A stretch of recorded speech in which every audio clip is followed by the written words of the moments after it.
Hey friends, it's me, Peter, and welcome to part 2 of my double feature on 25 Days of Christmas Reviews. Now, as you may have noticed, when I have to play catch-up, I usually review one full-length movie and one short. That's because I really don't feel like watching 2 movies in a row, because I feel like it'll sap my energy since most movies are about 2 hours long. So as expected, my review for today is a short, but I think it's one you might enjoy, even if it is one you've probably never heard of before. It is Disney's The Small One.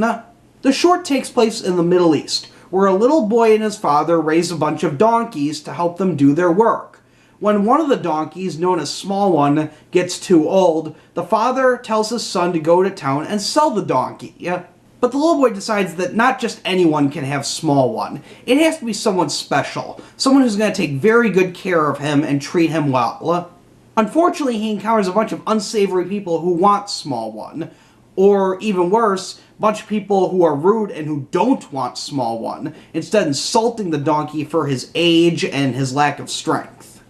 As the day wears on and it gets closer to nighttime, the boy is about to give up when all of a sudden an interesting prospective buyer comes forward with an offer to buy the donkey. Like I said, most of you have probably never heard of this short. It came out, I want to say back in the 60s or maybe even the 70s. It was back when Don Bluth still worked for the Walt Disney Company. In fact, he was the producer and the director of this short. And you can kind of tell because it's got his animation style attached to it. Don Bluth, for those who might not remember, also did The Land Before Time, An American Tail, and The Secret of NIMH, among other movies. Now, those of you who have seen this short know why it's considered a Christmas short. Those of you who don't, and who just heard me recap the plot, may be wondering, why is that a Christmas short? There's nothing Christmas-related about it. Well, I can't tell you what makes it a Christmas short, because then that'll give away the ending. I probably just gave you a huge hint there as to what the twist is that makes this a Christmas movie, but I'm still not going to tell you, because I doubt most people have seen this movie. But as good as the animation is, and as interesting as the story is, there are a few drawbacks to it. Namely, nobody in this movie has a name, except for the donkey, who they call Small One. The boy doesn't have a name, the boy's father doesn't have a name, nobody he encounters has a name.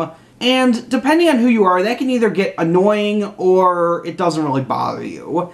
I'm kind of in the middle. I mean, it doesn't particularly bother me, but it would be nice if we got names to these characters to kind of make them distinguishable. Also, as this was made about 40 years ago, or maybe even longer, there's some parts of it that are kind of questionable by today's standards. Namely, the short takes place in the Middle East. None of the characters in the short have a Middle Eastern accent, except for one of the villains. And I don't know, depending on your sensitivities, you might not like that. I kind of got uncomfortable by it. I mean, if the movie takes place in the Middle East, either have everyone have a Middle Eastern accent, or don't. Don't have one villain-type character have it, because that's just, I don't know, that just made me really uncomfortable.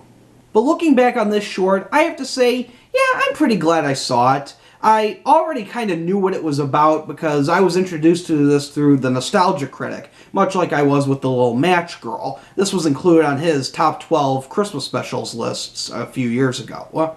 There's nothing really major about this Christmas special, but I think that's what makes it unique. Heck, the special is called The Small One. That tells me it doesn't really have to be anything big to be special, and sometimes smaller is better. Overall, I'm going to give The Small One a 3 out of 5. Thanks for watching my latest Christmas review, my friends. If you enjoyed it, be sure to give it a thumbs up. If you'd like to see more Christmas reviews, simply click that subscribe button down below. Be sure to tune in tomorrow when I review the sequel to a Christmas movie I reviewed last year. Until then, this is Peter saying see you later.